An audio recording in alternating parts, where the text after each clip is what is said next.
Okay, for your Filipino exam, Sophie, pakibasa ang Mateo 6:9-13 at sabihin mo sa akin kung ano sa tingin mo ang ibig sabihin ng verse at kung ano sino yung nagsabi nun at bakit. Ayan na. Kaya manalangin kayo ng katulad nito. Ama namin, nasa langit, sambahin nawa kayo ng mga tao.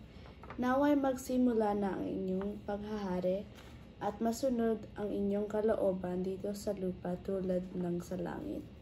Bigyan niyo po kami ng aming pagkain sa araw-araw. Patawarin niyo kami sa aming mga kasalanan tulad ng pagpapatawad namin sa mga nagkasala sa amin. At huwag niyo kaming hayaang matukso, kundi iligtas niyo po kami kay Satanas. Sapagkat kayo ang hari, ang makapangyarihan at dakilang Diyos magpagalan. Anong konteksto ng Bible memory verse na yan? What is it? What's the story behind it? Who's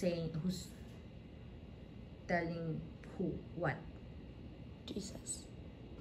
He says to the disciples, that's why you should pray like this. But this is the Tagalog version. So it says, kaya manalangin kayo ng katulad nito. That's why, not like that. So this is how you should pray.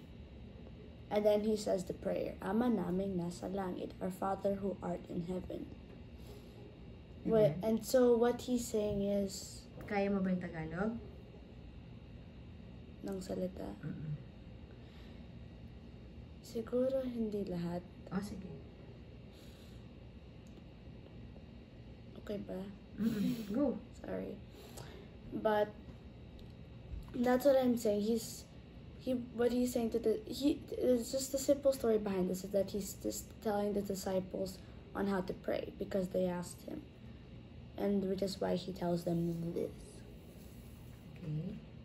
So, paano mo naiintindihan kung paano magdasal?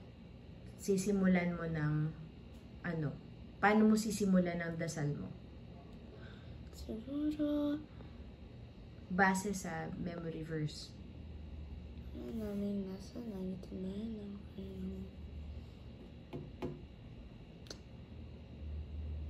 like in simple words. Kind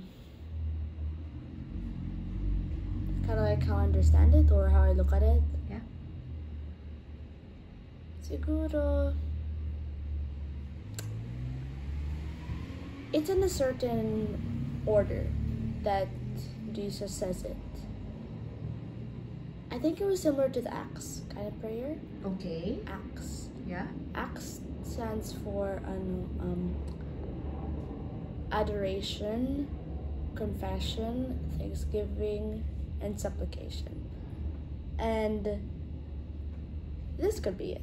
But it is a bit out of order, but it is similar to it because it still has all four, what do you call it? Like, it has the same things that it includes in an Acts prayer. So, ano yung adoration? Ano yung unang nakalagay? Saan dyan papasok ang adoration? Siguro, verses 9 to 10. Okay. Ano yun? Ama naming nasa langit, sambahin nawa kayo ng mga tao. Naway magsimula na ang inyong paghahari at masunod ang inyong kalooban dito sa lupa tulad ng sa langit. Okay. Ano yung susunod? Bigyan niyo po kami ng aming pagkain sa araw-araw. That's supplication. Like, bigyan niyo po kami ng aming pagkain sa araw-araw. Kasi he's saying that you should ask him for supplication because he's your Father who art in heaven. Ama naming nasa langit. Next. And then, patawarin niyo kami sa aming mga kasalanan. That's confession. But again, this is out of order of the Acts prayer, but it still has the same things that includes in it. And then Thanksgiving. I think Thanksgiving could also be mixed with praise, with the adoration part. Yeah.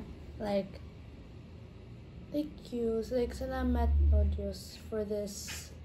So that you're so good to us. It could be praise and thanksgiving at the same time. Mm-hmm. And last one, he ends it by saying, sapagkat kayo ang hari, ang makapangyarihan at dakilang Diyos magpakailanman. For yours is the kingdom and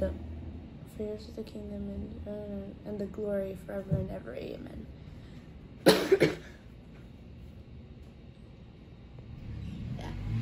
Okay. All right. Thank you. Thank you.